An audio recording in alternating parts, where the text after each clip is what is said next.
आदाब, मध्य भारत में आपका इस्तकबाल है। मैं हूं आपके साथ सैयद अनवारुल्लाह गौरी। बढ़ते हैं खबरों की तफसील की जानिब, लेकिन इससे पहले एक नजर हेडलाइंस पर। को पेश करने में ताउन किया है डॉक्टर ऑर्थो ऑयल के साथ साथ डॉक्टर ऑर्थो कैप्सूल्स साथ लेना ना भूलें। भोपाल की आरजीपीवी यूनिवर्सिटी का सवालिया पर्चा चोरी, इम्तिहान को किया गया मनसूख। वाइस चांसलर ने तहकीकात का दिया हुक्म।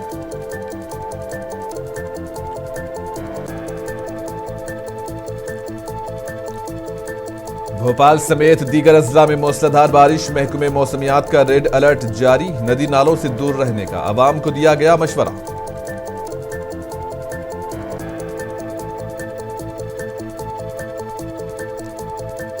दरियाए नर्मदा की सतह आब में इजाफा, दरिया के किनारे मुकीम लोगों को चौकस रहने की दी गई हिदायत।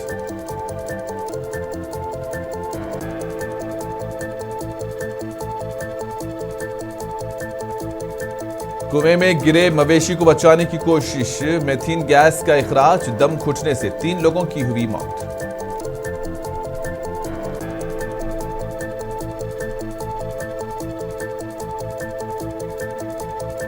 नियारायपुर में वजीर आला विष्णुदेव साई की काबीना का अचिंतन शिविर 3.0 मुनक्किद, रियासत की तरक्की गुड गवर्नेंस पर हुआ तबादले ख्याल।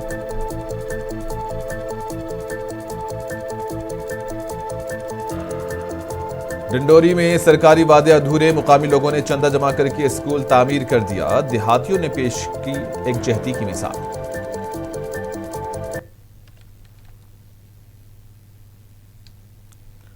भोपाल में वाक़ई राजीव गांधी प्रौद्योगिकी विश्वविद्यालय के स्कूल ऑफ इंफॉर्मेशन टेक्नोलॉजी के एक इम्तिहान को सवालिया पर्चा चोरी होने के बाद मनसूख कर दिया गया। इत्तलात के मुताबिक इम्तिहान सुबह 11 बजे होना था, ताहम सिर्फ 5 मिनट पहले इसे अचानक मनसूख कर दिया गया। तुलबा का कहना है कि चोर बायोटेक्नोलॉजी शोबे की खिड़की तोड़कर अंदर दाखिल हुए और वहां महफूज सवालिया पर्चे चुरा लिए। कंप्यूटर साइंस के तालिब इल्म पवन राजुक ने इल्जाम लगाया है कि इस वाक़े से शुबा पैदा होता है कि कहीं ये बड़े पैमाने पर पेपर लीक जैसे मामलात पर पर्दा डालने की साजिश तो नहीं। तुलबा ने पहले कंट्रोलर ऑफ एग्जामिनेशन से मुलाकात की कोशिश की, लेकिन कामयाबी ना मिलने पर वाइस चांसलर आलोक शर्मा से मुलाकात की और सिक्योरिटी इंतजाम पर सवाल उठाए। वाइस चांसलर आलोक शर्मा ने वाक़े की गैर जानिबदाराना तहकीकात के लिए 3 रुकनी कमेटी तश्कील देने का ऐलान किया।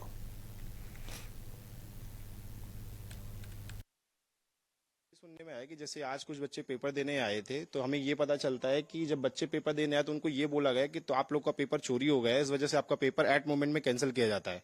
11 बजे से बच्चों का पेपर स्टार्ट होना था, 10:55 में उनको बताया जाता है कि आपका पेपर कैंसिल हो गया है। मतलब इस यूनिवर्सिटी में कभी भी पेपर कैंसिल हो जाते हैं, कभी भी पेपर लीक हो जाते हैं। एक छोटी सी खिड़की से कोई आके पेपर ले जाता है और पेपर ले जाने वालों को पता होता है कहाँ पे पेपर रखा है, 20-20 अलमारियों के बीच। तो ये मतलब सारी चीजें संदेह के घेरे में आती हैं और हमें शक है कि शायद पेपर लीक और ऐसे बड़े इश्यूज को दबाने के लिए ये सारी साजिश रची जा रही है। जब ये मामला हमारे सामने आया था तो हमने कंट्रोलर मैम से मिलने की कोशिश की थी, लेकिन वो हमसे नहीं मिली। तो फिर हम वीसी साहब के पास जाके हम सारे छात्रों ने हमसे बातचीत की, वीसी साहब से जवाब लेने की कोशिश की कि किस तरीके से जब गार्ड लगे हैं, जब सारी व्यवस्थाएं चल रही हैं, तो कैसे पेपर चोरी जाते हैं, क्या हो जाते हैं। तो हमें वीसी साहब से भी कोई खास संतुष्टि वाला जवाब नहीं मिला है। एक लाइन पूरी काम का पोटेंशियल बता देने के लिए मेरे लिए काफी थी। मैंने उनको इमीडिएटली बोला कि वहां पे कम से कम 3 आदमी एंटर करेंगे एक साथ, अकेला कोई एंटर नहीं करेगा। आप उसके फोटोग्राफ ले लीजिए और इमीडिएटली उसको ताला लगा के उसको सील करके आप पुलिस में एफआईआर कराइए। और उसके बाद मैंने ये नहीं बोला कि मैं आ रहा हूं, नहीं आ रहा हूं। मैं तुरंत तैयार हुआ। मेरे पास 2-3 लोग आने वाले थे इंस्टीट्यूट के, कुछ कई काम ऐसे हैं जो बहुत सारे पेंडिंग है, उनको मैंने कुछ कंसल्टेंट बुलाए थे बात करने के लिए। तो वो लोग भी बोले थे हम आ रहे हैं। तो मैंने ठीक है आप बैठना, मैं आ रहा हूं। और मैं सीधा वहां निकल गया साइड पे और वहां पे जाके मैंने देखा कि एक वेंटिलेटर टूटा हुआ है। मेरे साथी ने बताया भी वहां पे तो सर ऐसे कुछ रेलिंग पे चढ़ के आदमी शायद उसको पकड़ के ऐसे घुस गया होगा। ऐसा करके उन्होंने कुछ डेमोन्स्ट्रेशन अभी दिया, पर मैंने अपने ऑब्जर्वेशन अपनी जगह बनाए रखी। मैंने देखा नीचे कुछ लकड़ी के टुकड़े भी ऐसे टूटे हुए थे, जो कुछ रॉड टाइप। दतिया असेंबली नशिस्त पर होने वाले ज़िमनी इंतखाब से कबल सियासी सरगर्मियां तेज हो गई हैं। गुज्जर समाज के एक प्रोग्राम से खिताब करते हुए रियासत के साबिक वजीर दाखिला डॉक्टर नरोत्तम मिश्रा ने कांग्रेस और मुकामी रुकने असेंबली राजेंद्र भारती को शदीद तनकीद का निशाना बनाया। और आवाम से भारतीय जनता पार्टी के हक में वोट देने की अपील की। डॉक्टर निरुत्तम मिश्रा ने कहा कि उन्होंने हमेशा पूरी ईमानदारी के साथ दतिया की खिदमत की और आवाम का एतमाद अपने तरक्याती कामों की बदौलत हासिल किया।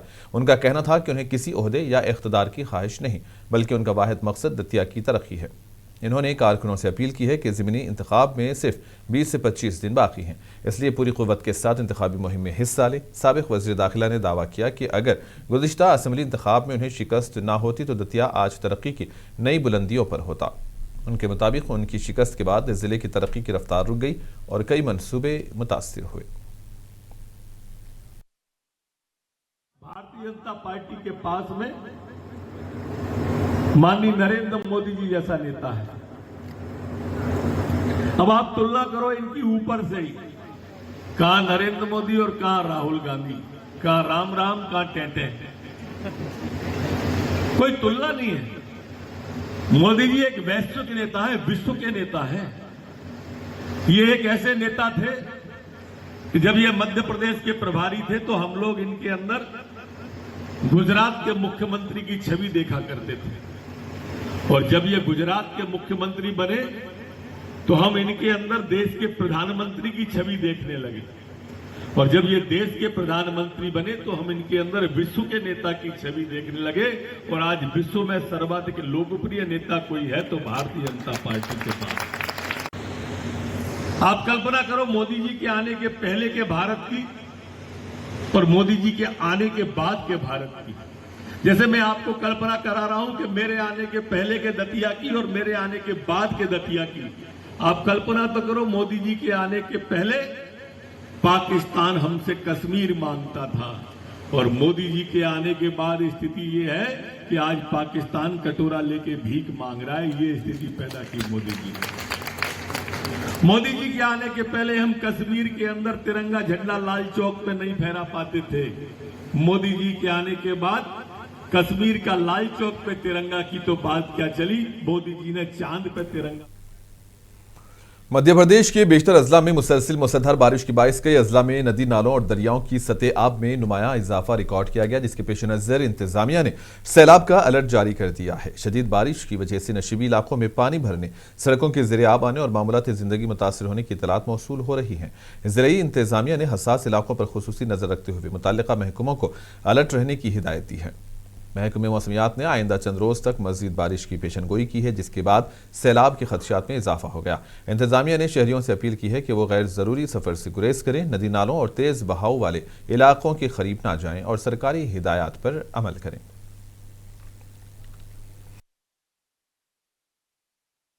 जिले मंडला में मुसलसिल मूसलाधार बारिश के बायस दरियाए नर्मदा की सतह आब में नुमाया इजाफा रिकॉर्ड किया गया। पानी की बढ़ती हुई सतह के बाद दरियाए किनारे वाक़े नशीबी इलाकों में रहने वाले लोगों को एहतियात बरतने की हिदायत दी गई। मुसलसिल बारिश के सबब दरियाए नर्मदा में तेज बहाव देखा जा रहा है, जबकि जिले इंतजामिया सूरत हाल पर मुसलसिल नजर रखे हुए हैं। मुकामी हुकाम ने शहरियों और सयाहों से अपील की है कि वो दरिया के करीब जाने से गुरेज करें और हिफाजती हिदायत पर अमल करें। महकमे मौसमियात ने आइंदा दिनों में भी बारिश का सिलसिला जारी रहने की पेशनगोई की है, जिसके पेश नज़र इंतजामिया को अलर्ट रहने की हिदायत दी गई।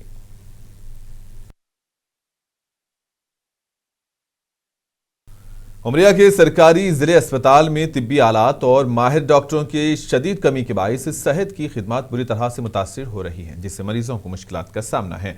इतलात के मुताबिक अस्पताल में मौजूद 6 डायलिसिस मशीनें काफ़ी अरसे से ख़राब पड़ी हैं, जबकि रेडियोलॉजिस्ट की अदम दस्तियाबी के बायस सोनोग्राफी और एकोकार्डियोग्राफी जैसी सहूलियात भी बंद हैं। इसके अलावा एनेस्थीसिया के माहिर डॉक्टर के तबादले के बाद मामूली नौयत की सर्जरियाँ भी मुतासिर हुई हैं, जिसके बायस मरीजों को इलाज के लिए दीगर अजला के अस्पतालों का रुख करना पड़ रहा है। सिविल सर्जन के सी सोनी ने बताया है कि जिले अस्पताल को उस वक्त मुतादद माहिर डॉक्टरों की कमी का सामना है, जिनमें खासतौर पर रेडियोलॉजिस्ट, ENT सर्जन और दीगर स्पेशलिस्ट शामिल हैं। इन्होंने उम्मीद जाहिर की कि जल्द नई तकर्रियां होने से सूरत हाल में बेहतरी आएगी।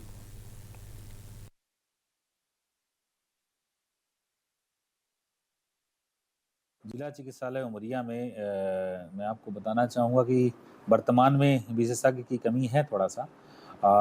जैसे कि रेडियोलॉजिस्ट तो है ही नहीं, ENT सर्जन नहीं है, ऑप्थेल्मोलॉजिस्ट नहीं है, और बाकी विभागों के भी जो विशेषज्ञ हैं उनकी भी कमी है लेकिन कमी बनी हुई है। सोनोग्राफी के डॉक्टर न होने के कारण, रेडियोलॉजिस्ट न होने के कारण जो सामान्य सोनोग्राफी होती हैं, जो मरीज यहाँ आते हैं उनका नहीं हो पाता है, थोड़ा सा उनको कठिनाई का सामना करना पड़ता है। परंतु हमारे यहाँ गर्भवती माताओं का जो सोनोग्राफी है वो हमारे यहाँ जो गायनेकोलॉजिस्ट हैं डॉक्टर रश्मि धनजन के माध्यम से किया जाता है। मैं आपको बता देना चाहूँगा कि डायलिसिस की मशीनों का संचालन जो outsource company apex kidney care है उनके द्वारा किया जाता है यहाँ पर, और वहाँ का जो पूरा का पूरा इंटरनल मैनेजमेंट है उन्हीं के माध्यम से होता है।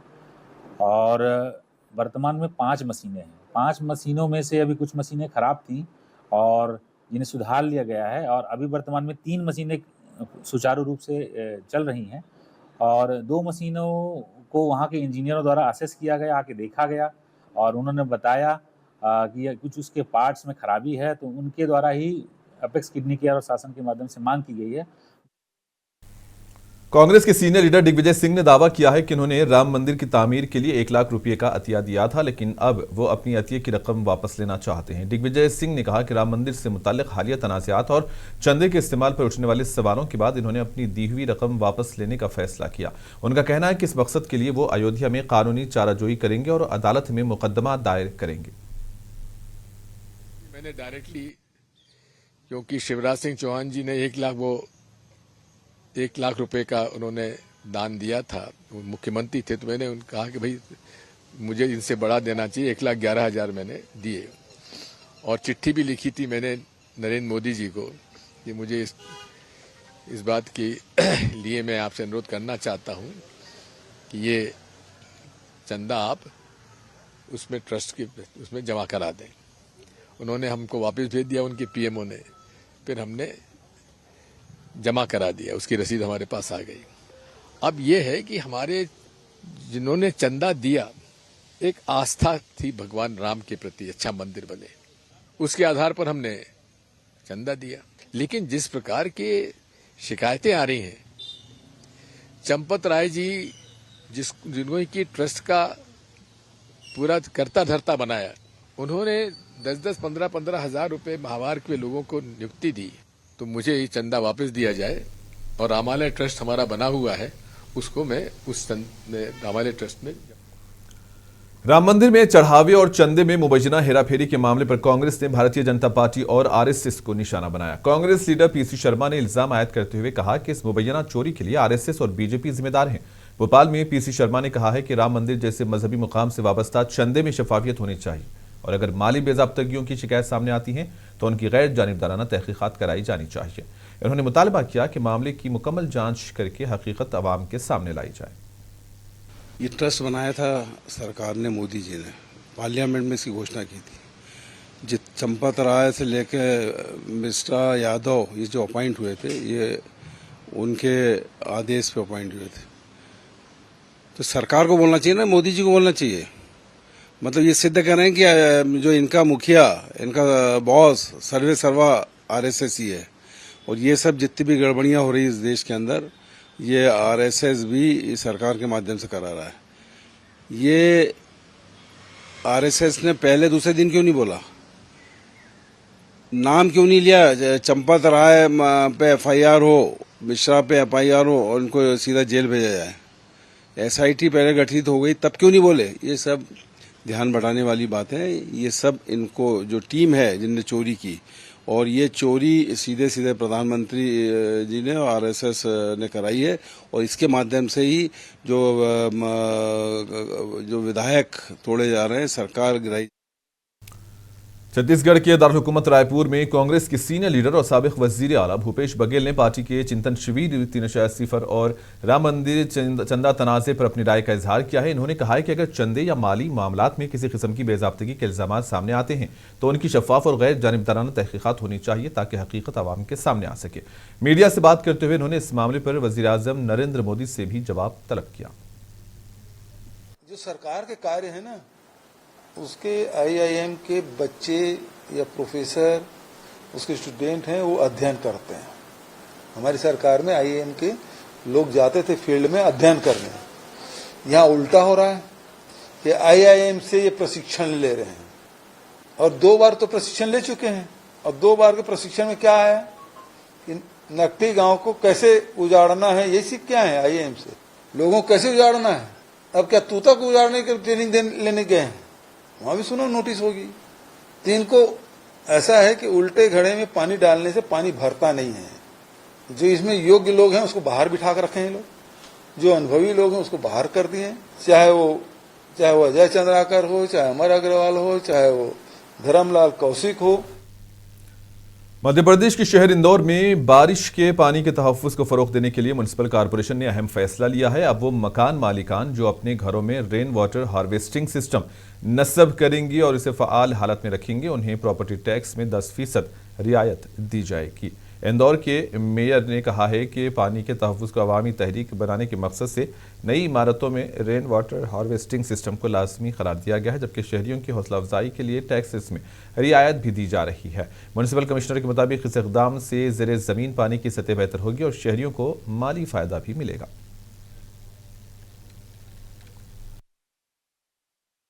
को जन आंदोलन बनाना है और जन आंदोलन बनाने के लिए हर घर पर वाटर हार्वेस्टिंग का प्लांट लगे, प्रयासों से भी लगे और कंपल्शन से भी लगे। इसलिए हमने इसको लगाना कंपलसरी भी किया है कि नक्शा पास कराते समय ये कंडीशन कंपलसरी है कि लोग अपने घर की छतों पर वाटर हार्वेस्टिंग करें और लोगों को इसमें प्रोत्साहन मिले। इसलिए 10% संपत्ति कर में छूट देने का भी फैसला हमने लिया है और लोगों ने इस प्रोत्साहन के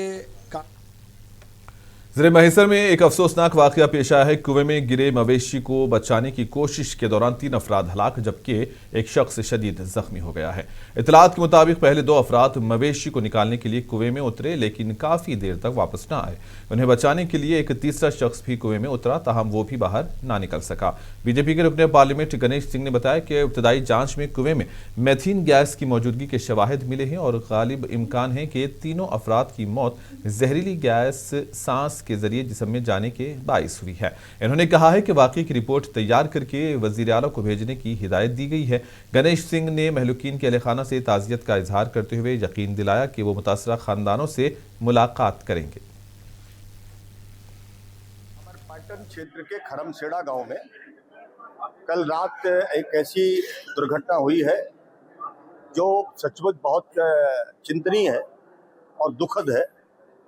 एक गोवंश गिर गया था कुएं में, उस गोवंश को निकालने के लिए 2 लोग पहले गए और दोनों लौट के नहीं आए, तो तीसरा गया, 2 लोग और गए, तो उसमें से एक को काफी कंपन हुआ तो वो चिल्लाया तो वो लौट के तो आ गया, रस्सी से ऊपर नीचे जा रहे थे, एक लौट गया, लेकिन 3 लोग नहीं लौट पाए।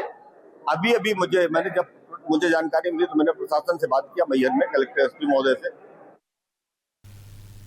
इंदौर में गैस पाइपलाइन धमाके से मुतासरा एक शख्स ने इलाज के बढ़ते हुए अखराजात के मामले पर हाई कोर्ट से रुजू किया है और मुतासरा शख्स का यह कहना है कि धमाके में शदीद जख्मी होने के बाद इलाज पर भारी रकम खर्च हो रही है जिसे बर्दाश्त करना इसके लिए मुमकिन नहीं रहा।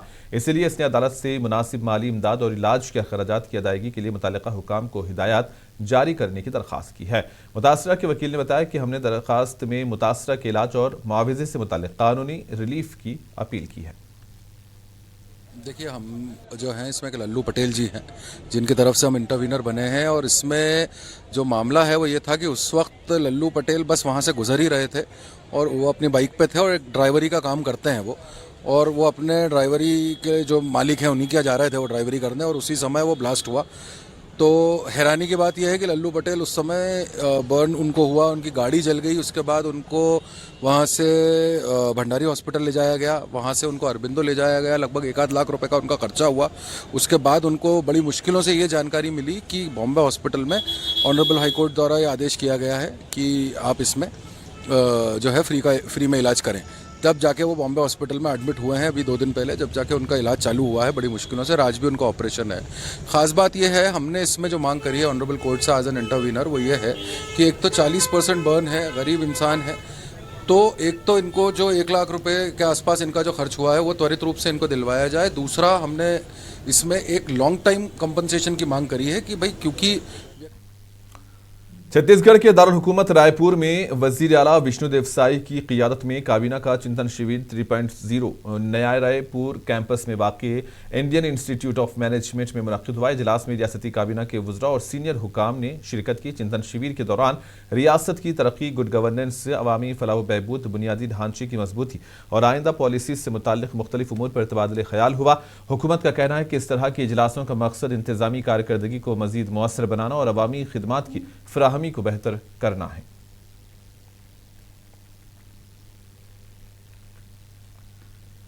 छत्तीसगढ़ के वजीर ज़राअत राम विचार नेताम ने कहा है कि इस 2 रोज़ा चिंतन शिविर इजलास में हुकूमत की पॉलिसी से तरक्याती मनसूबों, गुड गवर्नेंस और अवामी फलाह बहबूद से मुताल्लिक़ मुख्तलिफ उमूर पर तबादला ख्याल किया जाएगा ताकि हुकूमती कामकाज को मज़ीद मौसर बनाया जा सके। उन्होंने कहा कि हालिया बारिशों के बायस किसानों की ताख़ीर से आने वाले मानसून के हवाले से तशवीश काफ़ी हद तक कम हो गई है और इनके मुताबिक बारिश शुरू होने से खेती बाड़ी की सरगर्मियों में तेज़ी आएगी और किसानों को फसलों की बुवाई में सहूलत मिलेगी।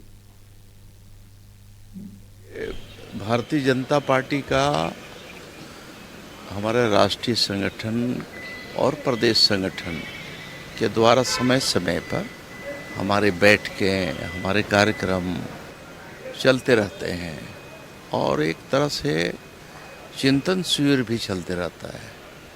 हम चिंतन शिविर में जाते हैं, बैठते हैं, विषयों के जानकार, उनके विशेषज्ञ सब आकर के बहुत सारे विषयों को लेकर के मार्गदर्शन करते हैं, तो उसमें एक सकारात्मक ऊर्जा का। छत्तीसगढ़ के दारुल हुकूमत रायपुर के एक किसान ने सुप्रीम कोर्ट से रुजू करते हुए दावा किया है कि स्वामी विवेकानंद बैनुल अक़वामी हवाई अड्डे का एक बड़ा हिस्सा उनके खानदान की आबाई जमीन पर तामीर किया गया। 53 साला अश्विनी बांधे का कहना है कि हवाई अड्डे के टर्मिनल और इससे मुल्हिका बागात के लिए इस्तेमाल होने वाली 30 एकड़ से जायद जमीन उनके खानदान की मौरूसी मिल्कियत है। इन्होंने इल्जाम लगाया कि 1942 में बरतानवी दौरे हुकूमत के दौरान एयरफील्ड की तामीर के लिए यह जमीन आर्जी तौर पर हासिल की गई थी, लेकिन आज़ादी के बाद न तो जमीन खानदान को वापस की गई और न ही इसका कोई किराया अदा किया गया। अश्विनी बांधे का कहना है कि वो गुज़िश्ता 3 दहाइयों से सरकारी रिकॉर्ड और खानदानी दस्तावेजात की बुनियाद पर मुख्तलिफ अदालतों में कानूनी जंग लड़ रहे हैं। दरखास्त गुजार ने बकाया किराया, इस पर सूद और जमीन की मौजूदा कीमत को मिलाकर 3,500 करोड़ रुपए से जायद मुआवजे का मुतालबा किया।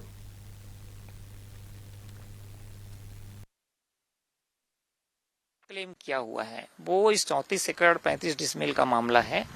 मेरा जो क्लेम है सरकार के साथ 2017 में मैंने 3,500 करोड़ के समथिंग मैंने क्लेम फाइल किया था, वो भी रेकरिंग रिवाइज कंपनसेशन के आधार पे कैलकुलेट करके। भाई सरकार का कानून होता है किसी भी भूमि पे बेकब्जा की तारीख से लेके आज तक यदि सरकार 15 साल के भीतर यदि उस मामले का निराकरण नहीं करती तो विधिक तरीके से ये अब माना जाएगा कि रेकरिंग रिवाइज कंपनसेशन साथ में STR rule, ACR rule, arbitration act मिला के उसके तहत ये कैलकुलेशन किया गया है और उसके आधार पे मैंने।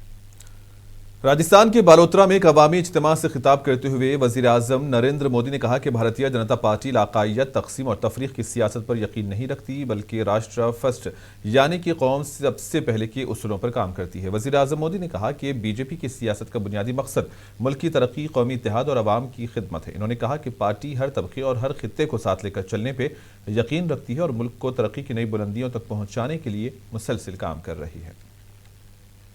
राजस्थान में पानी से जुड़ी परेशानियों का समाधान इसका एक और बड़ा उदाहरण है।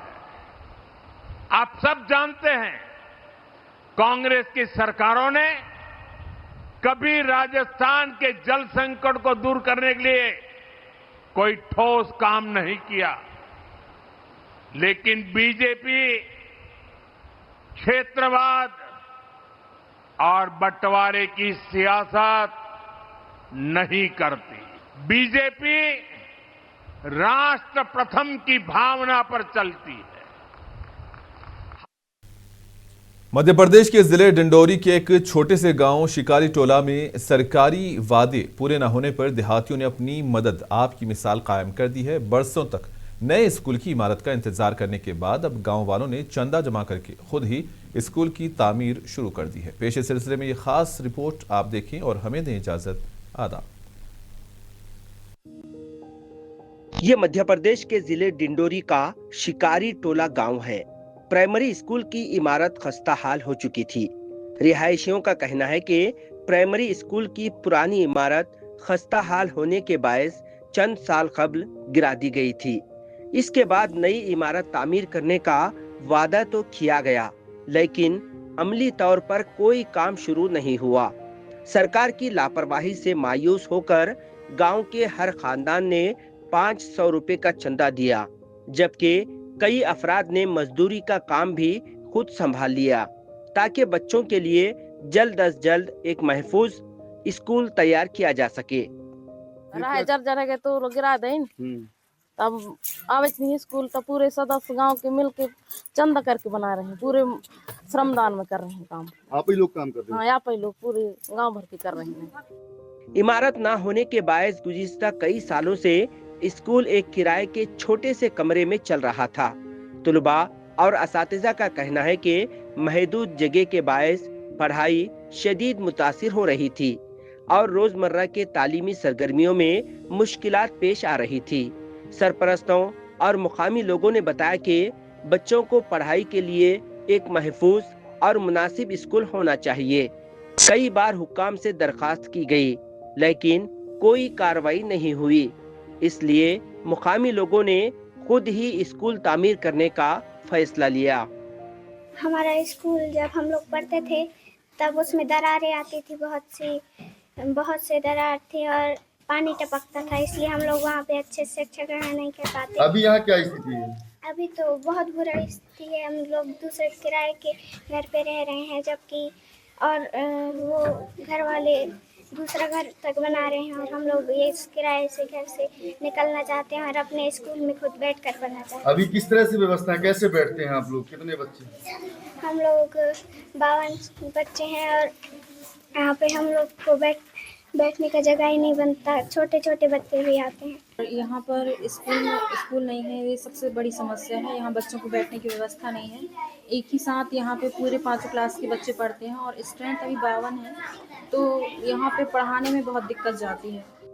देहातियों का कहना है कि उन्होंने मुताद्दिद बार मुताल्लिका हुक्काम से नई इमारत की तामीर की अपील की, मगर हर बार सिर्फ यकीन दहानियां ही मिल गई। आखिरकार उन्होंने अपनी मदद आपके तहत स्कूल बनाने का काम शुरू किया। मानसून की आमद से पहले तामीर मुकम्मल करने के लिए गांव वाले दिन रात मेहनत कर रहे हैं। इन्हें उम्मीद है कि जल्द ही इनके बच्चों को एक मजबूत और महफूज स्कूल की इमारत मैसर आएगी, जहां वो बेहतर माहौल में अपनी तालीम जारी रख सकेंगे। स्कूल का शिकायत किया हमने, जिला कलेक्टर के पास गए, ब्लॉक में गए, बीओ के पास, सीओ के पास, लेकिन कोई आज तक की कोई सुनवाई नहीं हुई। फिर क्या कर रहे हैं आप? तो खुद से हम पैसा इकट्ठा करके और मटेरियल करके स्कूल बना रहे हैं। सभी लोग अपने श्रमदान कर रहे हैं? हाँ, सभी लोग श्रमदान कर रहे हैं। क्या चाहते हैं आप? अब हम चाहते हैं कि हमारा स्कूल यहाँ हम बनाएं और बच्चों को यहीं पढ़ाएंगे।